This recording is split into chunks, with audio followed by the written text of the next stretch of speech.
Nos Estados Unidos, quem ganha é a pessoa que, passando ou não por enormes dificuldades, se sobressai como figura heróica e que quer mesmo liderar a maior nação do planeta, o que pode ser chamado de persona Superman. A questão nunca é sobre 1 bilhão, 2 bilhões, 5 bilhões. A questão é sobre a finalização. Será que esse governo, então, vai jogar fora o arcabouço fiscal que acabou de ser aprovado? Já faz tempo que ele não é super jovem, né? O apelido dele na própria eleição, Sleepy Joe, né? Nunca foi, assim, uma pessoa, digamos, muito superativa, mas que essa deterioração recente dele realmente tá difícil de continuar a campanha nessa situação e é muito provável que ele seja substituído. Quando a Selic cai, e o que Trump tem a ver com isso? No Terraço Cast de número 346.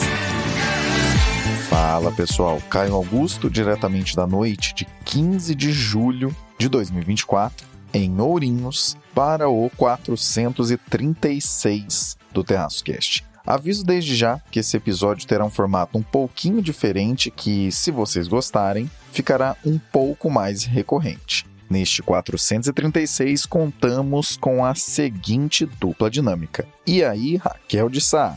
Alô, alô, terraceiros e terraceiras. Aqui quem fala é ela, a mulher do tempo sem tempo, que tava tão sem tempo que achou que não ia conseguir gravar esse podcast nessa semana, né? Vou contar uma história aqui pra vocês. Caio Augusto já sabe, não é, Caio Augusto? Que eu ia gravar, eu mandei uma mensagem pra ele. Caio, será que eu posso gravar o podcast do banheiro do avião? Ou vai fazer muito barulho?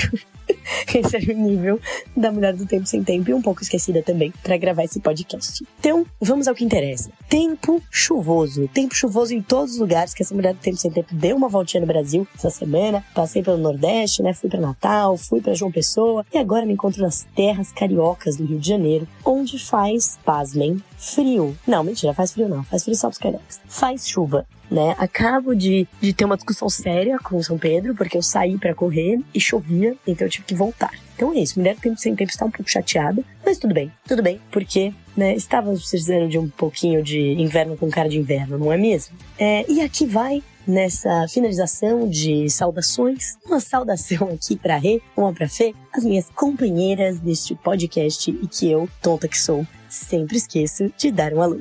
Olha, rimou, nossa senhora, poeta! Frio para os cariocas é o literal abaixo de 20 graus. Se falarmos em um dígito, então, aí chama Olimpíadas de Inverno. Fala, Renata Couto. Alô, alô, terraceiros! Oi, Caio. Oi, Raquel.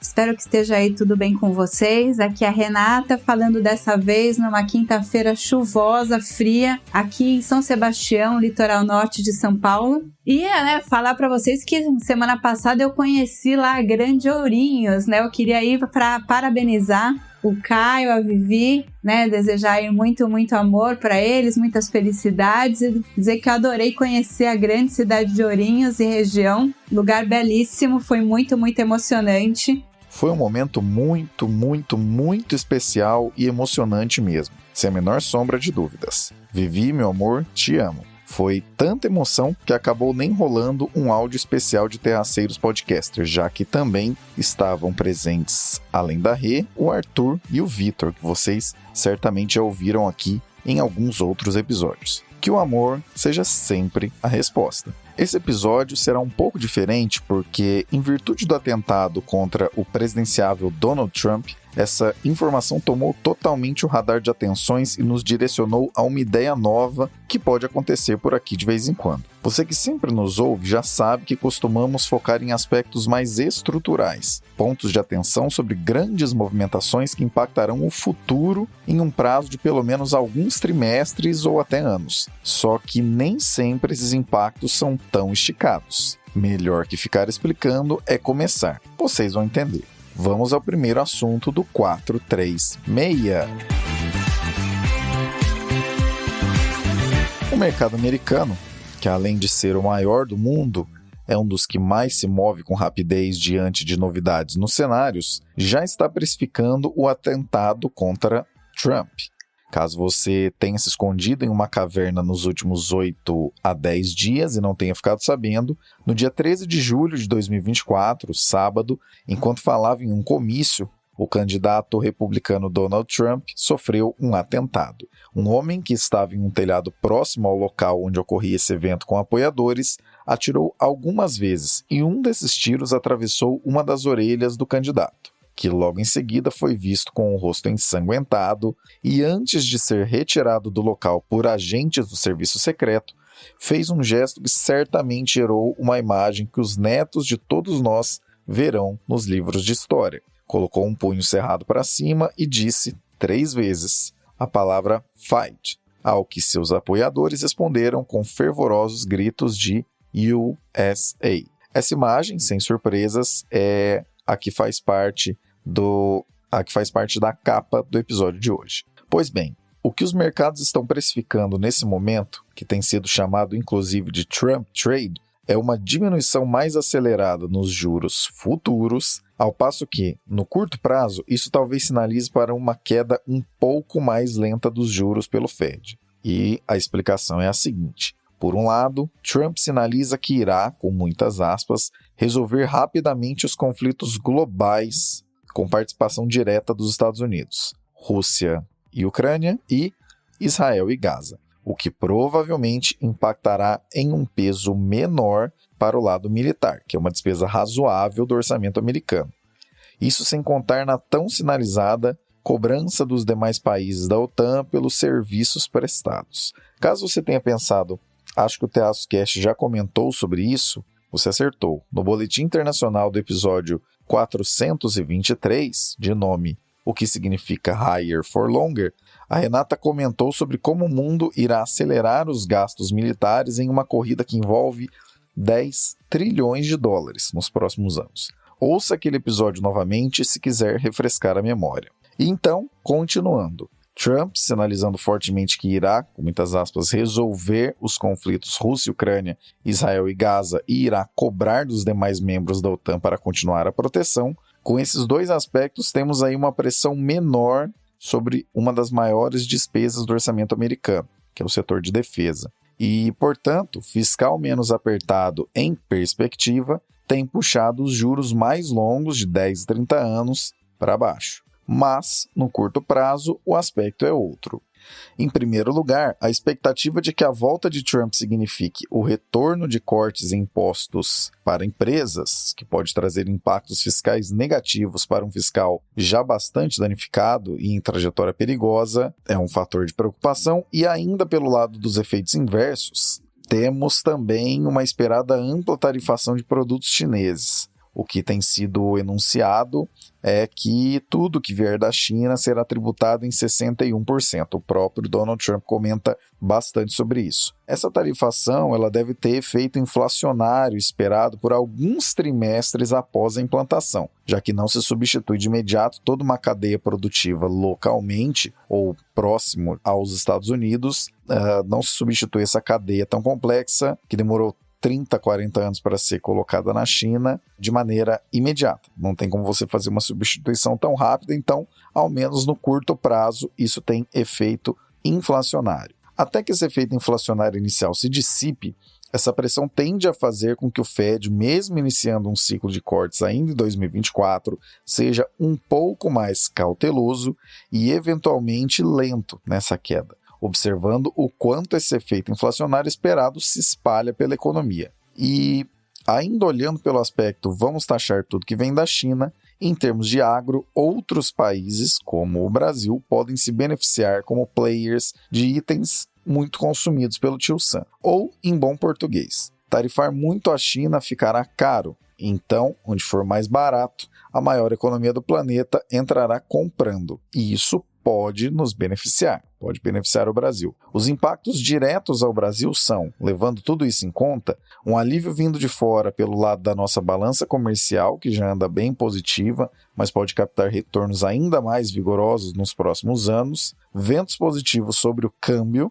A nossa moeda deve ficar um pouco mais resiliente em relação ao dólar, ter menor chance de uma disparada que seja capaz de corroer o valor de maneira muito acelerada e também, olhando para os juros, uma pressão menor de longo prazo. E, como o juro americano é o livre de risco da economia global, isso significa que o juro por lá ficará menos atraente. Haverá um espaço mais natural de despressurização para o resto do mundo e, portanto, as decisões sobre a Selic poderão focar mais sobre aspectos internos, como a resolução sempre adiada do nosso fiscal brasileiro, do que aspectos externos nos próximos anos. Sim, São muitas as variáveis colocadas, mas o grande pulo do gato é compreender que, com as chances de Trump visivelmente maiores para se sagrar vitorioso após os acontecimentos dos últimos 15 dias, né, um debate desastroso para Biden, que a gente comentou aqui, uma coletiva de Biden ao final de uma conferência da OTAN,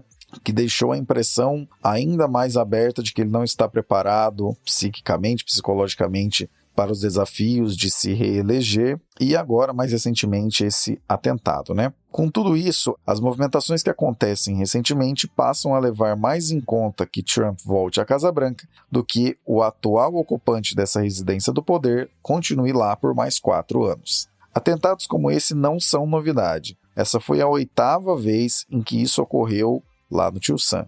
Em 1865, o republicano Abraham Lincoln foi assassinado. Em 1881, o republicano James Garfield foi assassinado. Em 1901, o republicano William McKinley foi assassinado. Em 1912, o republicano Theodore Roosevelt sobreviveu. Em 1963, o democrata John Kennedy foi assassinado. Em 1975, o republicano Gerald Ford sobreviveu. O republicano Ronald Reagan sobreviveu a um atentado em 1981. E agora, em 2024, temos o também republicano, embora ainda candidato, Donald Trump, sobrevivendo a um atentado. 8 atentados, 4 mortes. Então, sim, há histórico razoável de acompanhamento desses eventos nos Estados Unidos e, de novo, em sendo o maior mercado do planeta, as reações a esse tipo de eventos são muito relevantes de serem observadas.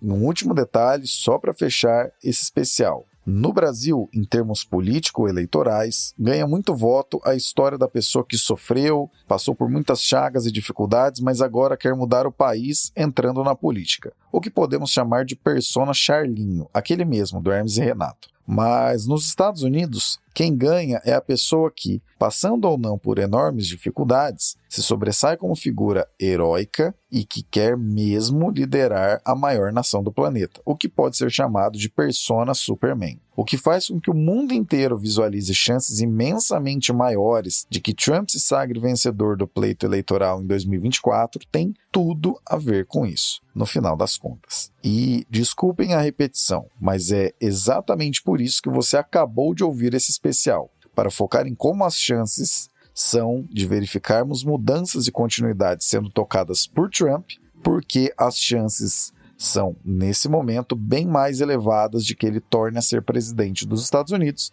do que Biden continue a ter esse cargo em um segundo mandato. Sabe o clássico "lidemos com a realidade como ela é e não como eventualmente gostaríamos que fosse"? Então, é exatamente isso.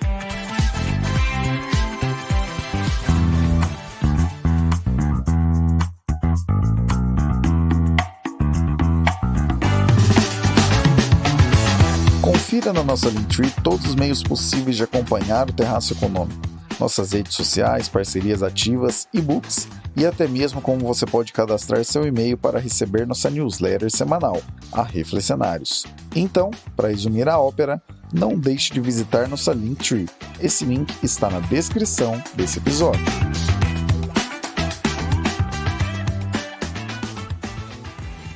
Raquel, com os dados recentemente divulgados pelo IBGE para o IPCA, existe espaço para que a Selic continue caindo? Se sim, quando? E é isso mesmo, Caio Augusto. Todo mundo perguntando, né? Com esse resultado aí do IPCA, o Banco Central aqui no Brasil, né, nosso querido Banco Central, ele não devia voltar a descer, né, a reduzir a taxa Selic. Afinal de contas, lá nos Estados Unidos, tá todo mundo falando, né, que o CPI veio bom, o PCI, pra quem não sabe essas siglas todas, esses são os indicadores de inflação, né, o CPI e o PCI.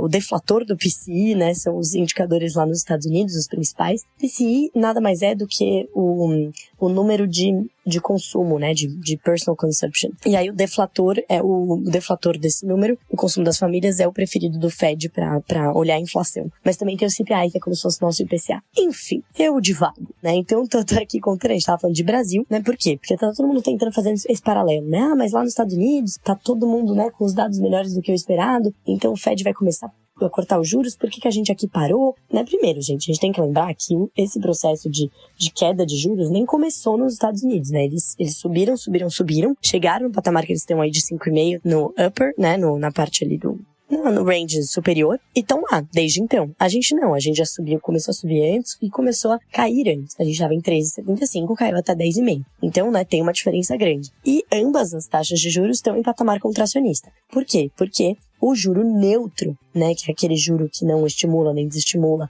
a economia, que é onde todo Banco Central quer chegar, ele é diferente, bem diferente nos Estados Unidos e no Brasil, né? Aqui, a gente tem um juro neutro, inclusive o Banco Central soltou, né, no último relatório de inflação trimestral, de que eles elevaram a estimativa de juro neutro. Por quê? Porque política fiscal expansionista, porque nem todos, né, eu sempre conto essa historinha aqui do barco, né, que o juro neutro é o seguinte: se você tem um barco e aí todo mundo fala assim, o barco vai afundar, né, a não ser que todo mundo jogue suas malas no mar, e aí tem metade do barco que quer ficar com a mala, né, a outra metade, enfim, vai ter que cair, vai ter que se afogar, infelizmente, né, por quê? E o que isso tem a ver com a política monetária? E eu já trouxe aqui num outro episódio essa questão. Tem tudo a ver com a política monetária, né? Porque se você tem muita taxa de juros subsidiada, muita gente que está recebendo crédito abaixo da Selic, porque você tem muito subsídio, você acaba elevando a Selic que precisa, né, a Selic do resto do povo, né, para conseguir manter o mesmo nível de aperto monetário. Então, esse é um dos fatores que, por exemplo, eleva a taxa de juros neutra, assim como a expansão fiscal, né? Tem muito dinheiro na economia, então é preciso uma taxa de juros maior para conseguir não estimular, né, para conseguir não estimular a economia, para conseguir chegar nesse juro neutro. Então, enfim, voltando aqui para o IPCA, né? Então, por que tal? Por que não começa, então, a retomar a queda dos juros? O primeiro argumento é esse que eu falei, a gente, né, comparando com os Estados Unidos, a gente já começou a reduzir nossos juros e já está em 10,5, que é um patamar, sim, contracionista, mas menos contracionista do que a gente estava lá no auge. Os Estados Unidos ainda estão em seu auge desse corrente, né, desse ciclo de aperto monetário corrente. E aí, outros, né, e aí aqui argumentos, obviamente, muito mais do Brasil, né, então aqui, esse primeiro argumento era mais relativo. Então, só para responder a pergunta de muitas pessoas quando se compara um com o outro. E o outro argumento, né, os outros argumentos são mais daqui mesmo. Sim, a inflação de curto prazo tá bastante benigna, né? Então, quando a gente olha o comportamento de fato, o último IPCA, né, agora de junho, ele surpreendeu para baixo. Então, foi uma elevação mais baixa, inclusive foi mais baixo do que o piso das estimativas ali que estavam, né, coletadas pela Bloomberg. Então, veio realmente abaixo do esperado, com uma alta de 0,21, e levou o acumulado em 12 meses para 4,23. A principal surpresa, na verdade, diante da projeção dos analistas, foi a deflação de alimentos. Porque todo mundo estava esperando uma inflação de alimentos ainda, refletindo os impactos ainda da tragédia lá no Rio Grande do Sul, né, das enchentes. Porque o Rio Grande do Sul, enfim, é um produtor muito importante de alimentos, etc. E é o que a gente viu em maio, né? Em maio, a inflação do Rio Grande do Sul foi mais de 3%, né? Então foi realmente bem elevada no mês. Só que isso já devolveu, né? Então chegou em junho, a gente viu uma queda nos preços dos alimentos. Então a alimentação no domicílio teve deflação. Porque já teve essa devolução das altas que a gente observou, né, nas altas de preços de maio. Então isso foi a principal surpresa ali das projeções. Mas quando você olha, né, aí podia falar assim, teve a surpresa, mas o resto veio mal. Mas não, de fato veio uma leitura benigna, né? A gente teve ali, quando você olha para os preços de serviços, eles continuaram, né? Eles estavam ali no começo do ano, eles tinham dado uma arrefecida. Aí, nos últimos meses, eles tinham começado a subir de novo, né? Nas métricas, quando a gente olha ali, tira os efeitos sazonais, coloca a tendência de 3 meses para tentar entender para onde tá indo, né? E essas métricas tinham voltado a subir. Mas daí, agora em junho, elas voltaram a descer, o que é bom. Só que, ao que tudo indica, elas não vão continuar caindo, né? Principalmente os preços de serviços, que quando a gente olha os salários ainda estão subindo acima da inflação, num ritmo elevado, e o mercado de trabalho está superaquecido, né? Superaquecido no sentido de, né, over, mas ele está bastante aquecido, né? A gente está no nível de desemprego mais baixo dos últimos 10 anos. E eu já falei isso várias vezes aqui também, né? Não é que os economistas não gostam de, né, são contra o desemprego baixo e tal, é simplesmente que é aquele trade-off, né, de controle de inflação e aquecimento do mercado de trabalho. Então, assim, eu já começo a trazer aí as razões pelas quais não faz sentido o Banco Central voltar a cortar os juros. Então, uma delas é o mercado de trabalho está bastante aquecido, a economia está aquecida. Então, essa semana a gente teve dado da PMC e PMS, né, que é a pesquisa de serviços e a pesquisa de comércio, ambas, né, vieram acima do esperado. A indústria de maio, né, a pesquisa de produção industrial tinha sido impactada até bastante aí pela produção no Rio Grande do Sul, mas quando a gente olhou varejo, né, quando a gente olha varejo e serviços, não muito, né? Na verdade, varejo, as vendas em supermercados no Rio Grande do Sul bombaram. Então, na parte do varejo, até impactou positivamente, tá? Economicamente, pelo amor de Deus. Não vou falar que eu tô falando que a tragédia do Rio Grande do Sul foi positiva, pelo amor de Deus. É só porque é diante das estimativas, né? Diante das expectativas. Então, assim, a economia tá aquecida, né? Tem muito benefício fiscal rolando, né? O consumo das famílias tá muito alto, o mercado de trabalho tá aquecido, o desemprego tá em baixas dos últimos 10 anos. Então, tudo isso pressiona os preços. Isso aumenta a demanda agregada e pressiona os preços. Então, certamente é um risco, né, para o controle da inflação. E o Banco Central está muito de olho nisso. Isso um risco, vamos dizer aí, de médio prazo, né? Isso acaba impactando também as expectativas de inflação. E aí, por que o Banco Central, né, esse é um dos argumentos olhando para o médio prazo. Mas será que é suficiente? Não se sabe. Bom, a gente sabe que o Banco Central ele tem que olhar para a inflação prospectiva, né? Porque a política monetária opera com defasagem. Nossa Senhora, falei um monte de coisa confusa aqui.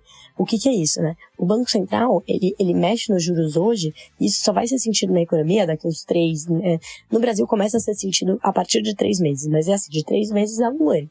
Então ele tem que olhar o que as pessoas estão esperando para a inflação lá na frente, porque é isso que ele vai conseguir controlar.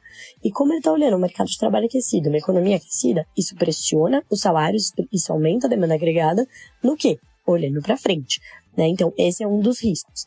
Mas o principal risco mesmo, e que está fazendo com que as expectativas de inflação desancorem para os próximos anos, é a parte fiscal. Como eu sempre digo, né? O cenário político e a economia, o principal canal de transmissão, a inflação, né? Por quê?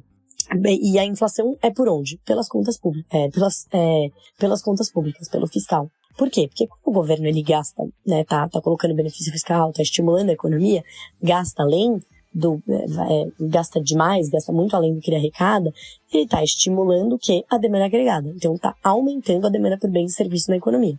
Além disso, como os investidores, os agentes econômicos sabem disso e já se antecipam, isso impacta as expectativas de inflação para o futuro.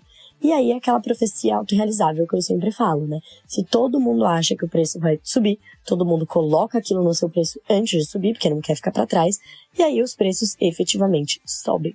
E a gente tem visto na pesquisa Focus do Banco Central, semana após semana, essas expectativas subirem e irem desancorando, ou seja, indo para acima da meta do Banco Central. E mais um ponto aí, uma economia aquecida, expectativas desancorando, refletindo a economia aquecida, mas também refletindo o desarranjo fiscal e toda essa questão, né, do governo de contingencia, não contingencia. A questão nunca é sobre 1 bilhão, 2 bilhões, 5 bilhões. A questão é sobre a sinalização. Será que esse governo, então, vai jogar fora o arcabouço fiscal que acabou de ser aprovado, né? Como ele jogaria fora? Poxa, para esse ano eles têm que bloquear parte dos gastos, né? Porque as despesas estão... tudo indica que elas vão subir acima daqueles 2,5% que foi aprovado pelo arcabouço fiscal, né? 2,5% acima da inflação. E se eles não bloquearem, tchau, arcabouço fiscal, né? Então, teria sido a regra fiscal mais curta que a gente teria tido aí, né? Na história recente. Então, todas essas sinalizações são muito importantes.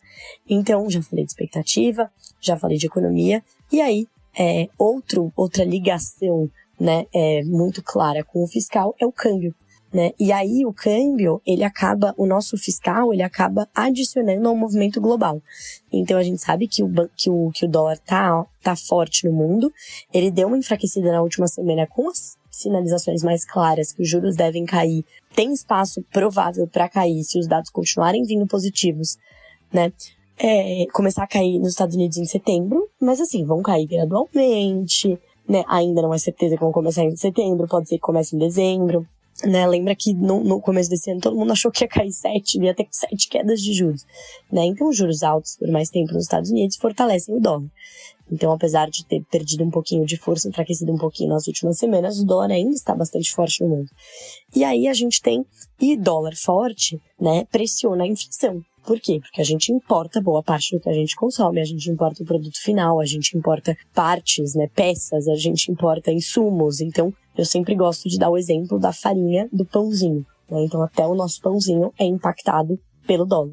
Que é aquele efeito que se chama de pass-through, né? Que é o efeito da variação cambial, da taxa de câmbio na inflação. E aí não é só, né, culpa aí dos juros altos nos Estados Unidos. A nossa incerteza fiscal e a nossa incerteza política como um todo, que nos últimos meses aí também acabou impactando a credibilidade do Banco Central, então todos esses ruídos entre executivo e Banco Central, etc., tudo isso também impactou bastante, basicamente turbinou o efeito do dólar forte no resto do mundo. E aí isso faz o quê? Bate na nossa inflação. E começa, assim, o dólar ter ido para 5,70, né, mas agora ter estabilizado um pouquinho próximo de 5,40, 5,50, isso já vai começar a ser sentido esse ano, principalmente nos preços de alimentos. E aí depois nos bens industriais, né, isso entre o final desse ano e o ano que vem. Ou seja, tudo olhando para frente. Então, em resumo, apesar dos números correntes estarem vindo positivos, serem sinalizações boas para o controle da inflação, isso reflete muito mais a política monetária de ontem do que a política monetária de hoje. E é por isso que a gente tem que manter a política monetária de hoje assim, cautelosa para a gente garantir que a inflação de amanhã também siga sob controle. E um ponto a mais aqui. Eu e Caio, a gente ficou conversando, né, Caio, sobre se a gente falava de reforma tributária, não falava. A questão é, ainda vai mudar muito, tem muita água para rolar debaixo dessa ponte ainda, né? Então, nem nesse teto que eles estão discutindo, que, vamos colocar um limite no IVA, né? Ele não pode subir, se ele subir acima de 26, eu acho, né? 26% de alíquota, vai ter travas. Que travas são essas? O governo vai ter que arranjar dinheiro de outro lugar, não vai mais poder subir a alíquota.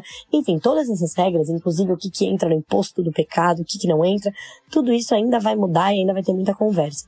Mas um ponto que linka com a inflação, com o número de inflação que eu achei interessante muita gente veio me perguntar, mas você viu a deflação em carnes, né? Proteínas, né, carnes bovinas, principalmente. Estão com deflação nos últimos 12 meses, não param de cair. Isso daí já é o esforço do governo de colocar as proteínas na cesta básica? Não, isso nem foi aprovado, tá muito longe, o governo não fez nada. Isso tem a ver com o ciclo da pecuária, não tem nada a ver com nenhuma ação do governo. Isso tem a ver com o ciclo da pecuária, que é quando tem o abate, aí me explicaram, mas eu confesso que eu não entendo nada de ciclo da pecuária, mas eu entendo que tem a ver com quantos anos vivem aí os boizinhos, né, antes de passarem pelo abate e tudo mais. Então é um ciclo bem no Brasil que está acontecendo, já era esperado, todo mundo que cobre agro já sabia que isso ia acontecer, que cobre, no caso aí, pecuária, né, já sabia que isso ia acontecer, já era esperado, então realmente não tem nada a ver com a cesta básica e com a reforma tributária. O que tem a ver com a reforma tributária é o fato de aqui ter chovido BYD, né? Do nada a gente tem um monte de carro aí chinês invadindo o nosso mercado, porque todo mundo antecipando, porque se sabia que os veículos elétricos iam entrar no imposto seletivo, que é conhecido como imposto do pecado, que ele é feito para desincentivar o consumo. E aí botaram o quê? Os carros elétricos. Vai entender, né? Falta de... Aí é muito mais lobby, né? E falta de coerência de um governo que se diz tão verde, né? E não é só no Brasil, tá, gente? A gente não tá sozinho nessa. A Europa tá fazendo a mesma coisa, os Estados Unidos estão fazendo a mesma coisa, todo mundo com medo, protegendo a sua indústria improdutiva doméstica. No especial, falamos sobre os ventos externos e agora a Raquel trouxe os ventos nacionais. Política monetária é sempre a observação não apenas das missões de um banco central, como também dos cenários que permitem as movimentações futuras, ou em termos mais diretos. O juro não cai aqui apenas porque a inflação brasileira está mais baixa ou rumando para a meta, mas sim porque há um contexto mais amplo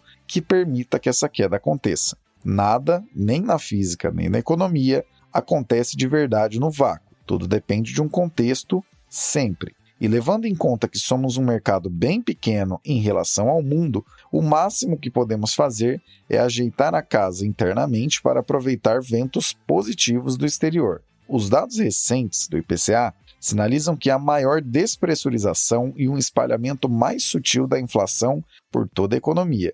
E é interessante observar que isso já acontece levando em conta os impactos advindos da tragédia climática no Rio Grande do Sul e, em partes, até mesmo a elevação de preços recentemente anunciada pela Petrobras. Esses dois itens trazem influência relevante sobre nossa inflação nesse momento.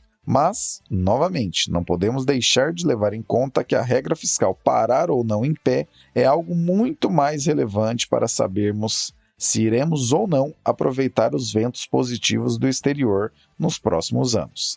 Aliás, fica aqui um spoiler. As 2 próximas edições da Reflexionários, que saem nos dias 19 e 26 de julho de 2024, falarão especificamente dos ventos do exterior, falarão especificamente de como os ventos do exterior poderão trazer benefícios para a continuidade da queda da Selic, com um detalhamento bem atento do que isso pode trazer como benefício aqui para o Brasil. Não perca tempo, acabando esse episódio, corra para a nossa Linktree e se inscreva em nosso mailing. É só colocar seu e-mail lá, não demora nem 10 segundos, não perca esses próximos 2 textos. Gosta de como os conteúdos do Terraço Econômico traduzem e desmistificam as coisas? Saiba que não fazemos isso apenas com análise de cenários, mas também para parceiros comerciais. Para saber como o seu negócio e o nosso negócio podem ser parceiros, visite na nossa Linktree o item Contrate o Terraço. Quem sabe seu produto ou serviço pode não apenas ganhar uma descrição mais adequada, como também acessar as centenas de milhares de pessoas que nos acompanham todos os anos. Já pensou? Renata com o Boletim Internacional. Biden fica ou sai da corrida? Quem está fazendo pressão para cada um dos 2 lados? Eu vou poder falar do George Clooney aqui no TerraçoCast, no Boletim Internacional. Não é todo dia que a gente pode falar, né, do grande galã do George Clooney. Mas, na verdade, o assunto não é ele. Aliás, é um assunto que eu devo provavelmente, mais uma vez, ser atropelada pelos fatos. É grande chance de eu ver aqui mais uma edição especial, né? Aquele nosso pã. Porque, como eu falei, eu tô gravando na quinta-feira, o podcast sai no começo da semana, e o nosso assunto é política dos Estados Unidos, né? Eleições presidenciais nos Estados Unidos. E na quinta-feira a gente ainda tem o Joe Biden como o candidato do Partido Democrata. É claro que não foi a convenção ainda, a convenção é só em agosto, mas o Joe Biden ainda é o candidato oficial do Partido Democrata. Mas a gente sabe que a candidatura dele, né, já tá bem mais pra lá do que pra cá. Então não sei se ela vai sobreviver aí até o TerraçoCast ir ao ar. Mas, enfim, o assunto é esse, né? Cai, não cai, né? Até quando o Joe Biden vai conseguir se segurar? Ele é o atual presidente, portanto, o incumbente, a pessoa que é o candidato natural do Partido Democrata à reeleição. Acontece que depois daquele debate catastrófico que a gente comentou aqui antes aí da nossa pequenas férias, a gente já falou, né, que tinha sido um debate muito ruim para o Joe Biden, né, e de lá para cá ele não conseguiu melhorar. Ele deu algumas entrevistas assim, né, tipo para emissoras amigas, fez algumas aparições públicas, né, em comício, também lendo teleprompter, mas não conseguiu convencer de que tem aí, né, a energia necessária, a capacidade intelectual e física necessária para comandar por mais 4 anos uma nação como os Estados Unidos, né? Tá muita desconfiança quanto a isso. Hoje saiu uma pesquisa que foi feita pela rede de televisão, né? Foi encomendada pela rede de televisão ABC e pelo Washington Post, e que 67% dos americanos dizem que o Joe Biden deve sair fora, né, cair fora, renunciar da candidatura à reeleição. Isso inclui, inclusive, a maioria dos próprios apoiadores do Partido Democrata, né, que também, a maioria dos democratas, não só a maioria dos republicanos, como a maioria dos democratas também concordam que ele deveria desistir, que ele não tem mais condição, né? Mais de 80% dos americanos acham que ele está muito velho para a função de presidente dos Estados Unidos. E o que o George Clooney tem a ver com isso é porque o George Clooney publicou, né, o George Clooney é um dos principais atores de Hollywood, como vocês sabem, um grande doador da campanha dos democratas, e ele faz uma série desses eventos de fundraising, né, para levantar recursos para a campanha, e ele publicou um artigo de opinião no New York Times falando que o Joe Biden deveria renunciar, né, falando que ele gosta muito do Joe Biden, que ele estava apoiando, né, ele foi uma das pessoas que mais levantou recursos para a campanha, mas que assim, ele percebe uma deteriorização clara também, né, uma deteriorização clara da capacidade física vida do Joe Biden nos últimos meses, né, que o Joe Biden não é o mesmo de 2020, não é o mesmo nem do começo do ano, e que infelizmente, por mais que eles gostem, por mais que, né, que considere ele uma ótima pessoa, que a presidência dele até agora tem sido uma excelente presidência, mas que ele não tem mais condição de continuar, né? O Caio me mandou 2 artigos, né? Esse do George Clooney, um outro da Nancy Pelosi. A Nancy Pelosi, a gente já falou bastante dela aqui, né? Ela era a anterior Speaker of the House, né, a presidente da Câmara dos Estados Unidos na época que o Partido Democrata tinha a maioria, né? Agora os republicanos reconquistaram a maioria na última eleição de midterm, mas antes era a Nancy Pelosi, ela mais uma grande líder, uma das principais líderes do Partido Democrata, também apoiando a saída do Joe Biden, né? Então acho que a impressão que a gente tem é que ele tem ficado cada vez mais assim, só com o apoio da família, né? E é claro que a família tá até difícil aceitar, né? Porque a gente vê que realmente, apesar de que ele faz tempo que ele não é super jovem, né? O apelido dele na própria eleição já era, né, o que o Trump deu para ele de Sleepy Joe, né? Nunca foi assim uma pessoa, digamos, muito superativa, mas que essa deterioração recente dele realmente tá difícil de continuar a campanha nessa situação e é muito provável que ele seja substituído. A boa notícia pros democratas, né, é que nessa mesma pesquisa da ABC com o Washington Post, que perguntou para os americanos se eles achavam que o Joe Biden estava muito velho ou não, ou se ele deveria desistir ou não, também foi feita uma pesquisa eleitoral e a Kamala Harris, né, que é a vice-presidente, ela vem melhor do que o Joe Biden, inclusive um pouco acima do Donald Trump. Então essa pesquisa mostra, né, o país muito dividido, os números muito apertados, tudo estão dentro da margem de erro, tá? Mas numa eventual disputa entre Joe Biden e Donald Trump, o Biden estaria com 46% dos eleitores adultos, enquanto o Trump 47%, e numa disputa entre o Donald Trump e a Kamala Harris, a Kamala estaria com 49% e o Trump 46%. Então aí, né, os dois muito próximos, mas a Kamala um pouco acima do Trump, enquanto o Biden um pouco abaixo. Então isso acaba sendo uma boa notícia para o Partido Democrata, né?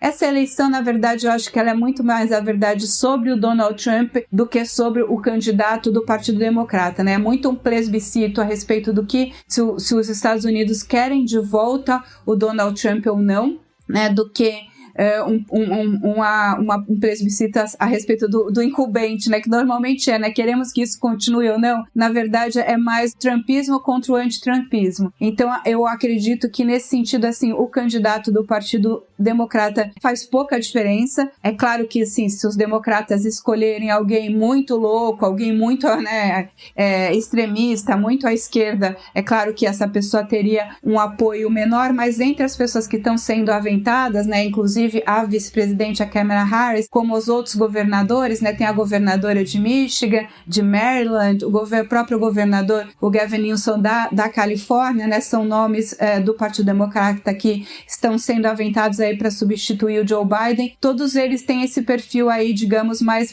moderado, né, mais centrista, que é o próprio perfil do Biden também, né, não tem nenhuma pessoa aí que seria, né, considerada aí muito de extrema esquerda, ou muito fora, assim, muito. Então, eu acredito que faz menos diferença o candidato do Partido Democrata nesse sentido, né? A questão do Joe Biden é mais uma questão mesmo de idade, não uma questão ideológica, e a eleição é mais um plebiscito a respeito da candidatura do Donald Trump, que é uma candidatura aí muito mais polêmica, né? Mais extremista, então acaba sendo mais sobre ele. E vamos ver aí, né, a seguir cena dos próximos capítulos, vamos ver se até o podcast ir ao ar eu ainda volto aqui para dar notícia para vocês, ou se a gente segue aí nessa expectativa de, acho que é mais um quando e não um se o Joe Biden vai aí desistir da candidatura dele. O especial que puxou esse episódio levou em consideração muitos eventos que provavelmente te fizeram pensar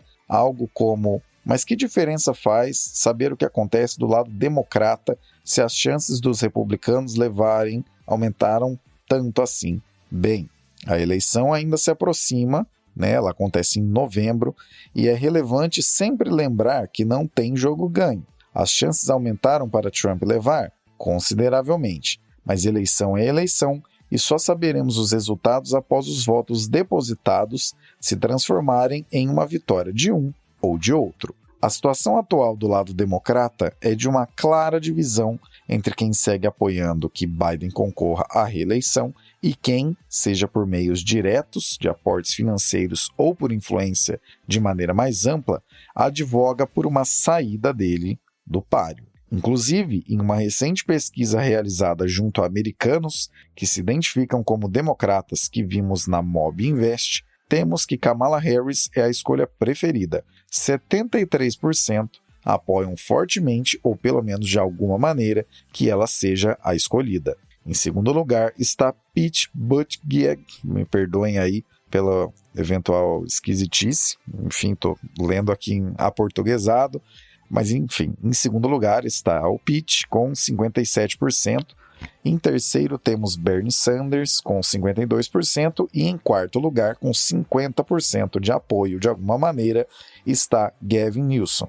Todos os outros nomes possíveis contam com apoio inferior a 50% na visão dessas pessoas que participaram dessa pesquisa. Em um ambiente politicamente polarizado e com alta fervura, se tem uma coisa que poderia ser tocada com responsabilidade é a lida com quem de fato estará nas urnas disponível para receber votos. Pelo lado republicano, Trump quebrou todas as barreiras impostas pelo próprio partido esse que tentou de maneiras diversas que ele não concorresse, mas não conseguiram cumprir essa missão. Ele irá concorrer e tem elevadas chances de levar, como a gente bem apresentou para vocês detalhadamente aqui nesse episódio. Agora, diante de um apoio que é sequer unânime entre quem realmente irá votar apenas em um candidato democrata, a base que talvez possa impedir que Trump volte à Casa Branca vai moendo a si mesma. As tensões estão elevadas e o relógio está acelerado. A teimosia em insistir em um candidato que não tem tanto apoio assim pode custar muito caro logo. E, no final das contas, o fator que mais costuma impactar a eleição americana é a ausência de eleitores. Em termos bastante diretos, o problema não será o fato de, pelos acontecimentos recentes, democratas subitamente virarem republicanos e ajudarem Trump a se eleger novamente, mas sim que esses mesmos democratas não compareçam suficientemente às urnas para declarar apoio ao Biden, caso não acreditem que ele está preparado o suficiente para seguir tocando a maior economia do planeta por mais 4 anos. Persona Charlinho ganha no Brasil, quem ganha na América é a persona Superman. Não se esqueçam desse detalhe. Gostou desse formato? Dê um jeito de nos contar, seja pelo WhatsApp, pelo Telegram, por e-mail, do jeito que vocês conseguirem. Comentando na caixa de perguntas desse episódio também é uma possibilidade, porque caso vocês se manifestem positivamente, de vez em quando teremos mais edições como essa que você acabou de ouvir. Vamos nos despedindo da dupla dinâmica que trouxe análises simples, mas não simplistas, neste 436 do Terraço Cast. Obrigado, Raquel. E é isso, Caio Augusto. Com essa, eu encerro e ouvimos e falamos a semana que vem. E obrigado, Renata. Era isso que eu tinha para comentar com vocês essa semana, e na semana que vem eu volto aí com mais notícias e análise no Boletim Internacional do Terraço Cast, tá bom? Um beijo e até lá. Você que sempre nos acompanha, que tal trazer mais gente para ouvir e também acompanhar o Terraço Cast? Não deixe de enviar esse episódio para alguém que também queira ficar por dentro das discussões relevantes a nível doméstico e internacional. Abraços pelas ondas sonoras. Continuamos a prosa no próximo episódio.